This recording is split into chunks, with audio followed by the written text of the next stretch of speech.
All right. What's up, everybody? My people in Manhattan, the Bronx, Queens, Ohio, Staten Island, my homeboro, Brooklyn. For this video, we're going to take it to the Pacific Northwest, and we're going to do it on the Seattle Seahawks. I know all the videos I released today have been Seattle Seahawks related, but hey, it is what it is. Okay, this is going to be on the rise and the fall of the Seattle Seahawks franchise and how they were I'm going to call this video the dynasty that never was. Because the Seattle Seahawks, man, has the free agency cap not be as heavy and as strict as it is, the Seahawks would have been a dynasty. Okay, I'm telling you, they would have been a dynasty. But fortunately, a lot of things didn't go their way. Now, of course, let's talk about their humble beginnings, how they became the Legion of Boom. Of course, Seahawks were an expansion franchise, came to the league in 76. Now, a lot of people don't know this, but from 1977 to 2001, they were in the AFC. Okay, they played in the AFC West with the Denver Broncos, the Kansas City Chiefs, the LA/Oakland Raiders, and the San Diego Chargers. A lot of people don't know that. They moved to the NFC in 2002 after the Houston Texans came in the league, and the NFL decided to realign it. But in the beginning, you see these light blue uniforms, just the quarterback, Jim Zorn, who was their first good quarterback. Of course, their first great, and this is Dave Craig, a quarterback they had in the 80s, throughout the 90s. And of course, their first truly great player was this guy right here, Mr. Steve Largent. All you don't know, Steve Largent was a small receiver, obviously. He had great hands, could run his routes. He was a great all-time receiver. At the time of his retirement, he was the NFL's all-time leader in receiving yards, touchdowns, and catches. And, of course, aftermath, a lot of people came to pass him. Jerry Rice passed him. Jerry Rice is on the record saying he idolized Steve Largent for these reasons. He had great hands. He played with no gloves. He was a little dude. Basically Julian Edelman with actual talent. I'm just playing. No against Julian Edelman, but of course Steve Largent is 10 times better than him. And of course Steve Largent was the first wide receiver to go in the Hall of Fame in the first ballot. Wonder why. I'm just playing. But anyway, 1981 they drafted Kenny Easley. Okay, Kenny Easley is one of the most underrated defensive players in league history, and mainly because he played only 7 years. He played from 81 to 87. He had to retire after because he had I believe he came out with some disease. I forget what it was called, but he had a disease. Okay, but he was a great player. If you look at his highlights, he was named the Defensive Player of the Year, the Associated Press NFL Defensive Player of the Year in 84, in the same era as Ronnie Lott and Lawrence Taylor. But that's the reason he gets overlooked, because he played in the same era as Ronnie Lott, who was, of course, arguably the greatest safety of all time. And of course, Ronnie Lott went to USC. Kenny Easley went to UCLA. Ronnie was drafted before Kenny, in 81. But, and of course, Ronnie Lott won more. He's on the 49ers. But, it is what it is. But anyway, and also, Kenny Easley was the original enforcer for the Seahawks before Bam Bam Cam Chancellor got there. And in 1985, they signed a player that was undrafted named Eugene Robinson. He was a great safety. He played the Seahawks for 10 years, 85 to 95. And he was on the Packers in 96 when they won the Super Bowl. And he was on the Dirty Bird Falcons in 98. Eugene Robinson, in my opinion, should be in the Hall of Fame. Okay, I believe his career interception total is somewhere in the high 50s or low 60s. Okay, so this is Kenny Easley, by the way, or Eugene Robinson, by the way. He should be in the Hall of Fame. But okay, of course, Steve Largent retired in 89. Eugene left after the 95 season. And Kenny Easley, of course, was forced to retire after the 87 season. In 1990 came Cortez Kennedy. Okay, Cortez Kennedy, a great defensive tackle from the U, by the way, from Miami, the Hurricanes. God rest his soul. He passed away back in, I believe, 2016. He was 48 years old. But he was a great player when he played. He played 10 years from 1990 to 2000. He was the Defensive Player of the Year in 1992. And I believe he led the league in sacks a year. I think he had 16 sacks, which for a defensive tackle is just astounding. Cortez Kennedy was a great player. Played 10 years on those bad Seahawks teams in the 90s. So unfortunately, he never got to win a ring. But, of course, he got inducted into the Hall of Fame in 2012. Good player. God bless his soul. And this is Ricky Waters. Ricky Waters, for all you don't know, was a great running back. He was a very versatile running back, kind of like a Marshall Faulk. He could catch, he could run routes. He was on that 49ers team in the 90s that won against the Cowboys. And of course, they won the Super Bowl in 1994. He caught a touchdown. I believe he rushed for a touchdown. He caught a touchdown in that Super Bowl. He was a phenomenal player, very versatile player. Ricky Waters was. And, of course, this is the great Sean Alexander, who didn't play long. He played from 2000 to 2008, but he was a great player in his prime. He set the NFL record for rushing touchdowns in 2005. He had 27, and he was named the league MVP. And, of course, Daniel Thompson went on to break his record the next season, 06, his MVP season.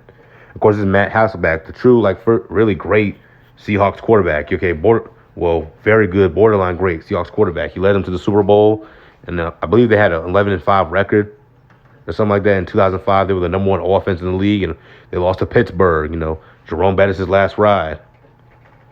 They lost him in his hometown, Detroit. Lost 21-10. Of course, we all know that gadget play when Antoine Randall threw to Hines Ward. They kind of iced the game. But, that was a very poorly officiated football game, by the way. I'm not saying, I'm not into all this rigged and it was rigged shit, but that Super Bowl was very poorly officiated.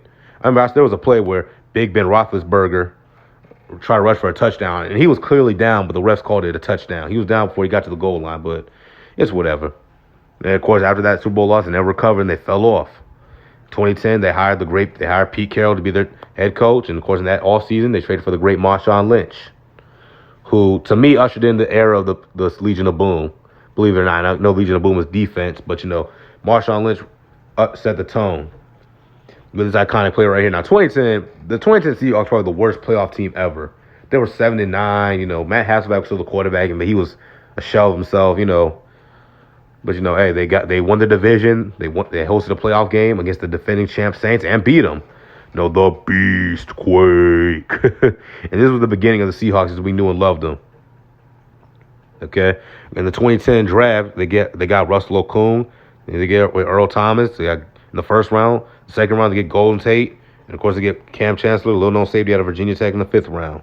The next year in 2011, they get KJ Wright. They get probably the most important player for the Legion of Boom.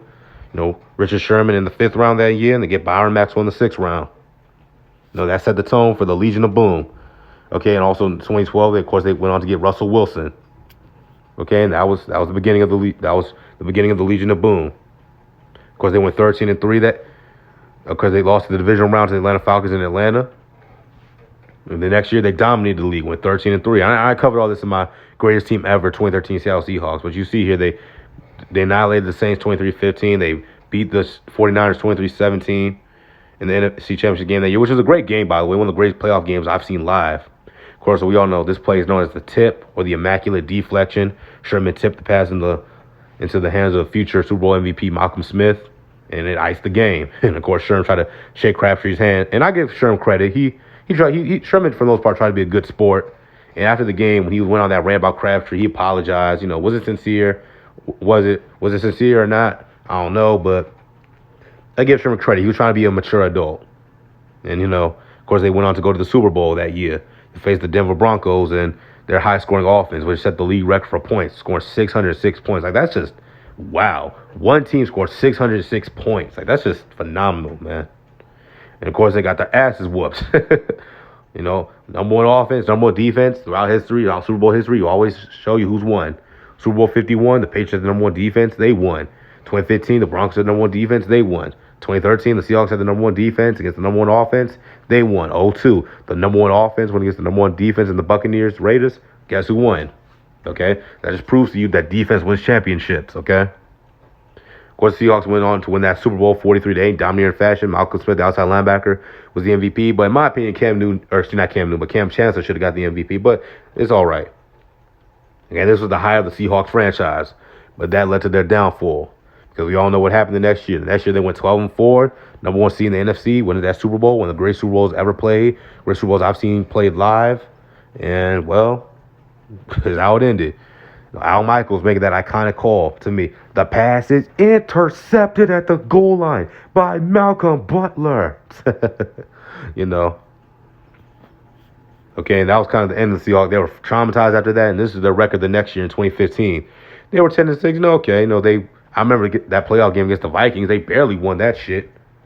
The Vikings kicker missed a kick, and he missed it badly, too.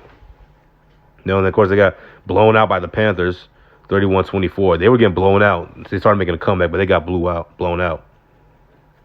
Of course, they had a lot of Pro Bowls. They were still a good squad, but they weren't that same team no more. That dominance, that intimidation factor that they had the previous 2 years in 13 and 14, it was gone after that. Okay? And of course, 2016, they went 10-5-1. They blew out the Lions in the playoffs in Seattle and got blown out by the Falcons in the divisional round. Of course, I remember that game because I remember Future was at that game, and we all know the Russell Wilson, Sierra Future triangle. But I remember Future was at the game on the sideline, and Russell Wilson, his center stepped on his foot, and he fell in the end zone and ended up being a safety. The shit was hilarious, but of course, the Falcons were going to go to Super Bowl that year. Like I said, the Seahawks were still a good squad. Cliff Averill, Michael Bennett, Jimmy Graham, Sherm, Wagner, KJ Wright, Baldwin, Russ. Of course, Beast Mode retired after the 2015 season. His heart just wasn't in it no more. That play made Beast Mode retire. Ain't that some shit? 2017, they were just awful. They were 9-7. Of course, I still had all these Pro Bowlers, but didn't make the playoffs. Sherm got hurt that year. I think he tore his Achilles, and that was the end of the Legion of Boom. Here they are the next year, going 10-6, getting lost to the Cowboys 22-24. Here they were this pet. And then they were in 2019, beat the Eagles, lost to the Packers. And here's their record last year. 12-4, not bad, not a bad record. Number 1 NFC, but lost to the Rams. And I picked them to win that game too. It's a shame. Russell Wilson always has these MVP stars. And people say early season, Russell wasn't going to be MVP. This is going to be Russell's year. It's going to be Russell's year. And then he ends up getting cold towards the end of the season. So it's very unfortunate for him. But that's going to be on the Dynasty that never was. I was the Seattle Seahawks. If you like the video, click the like button, subscribe, and comment down below. All right? See y'all.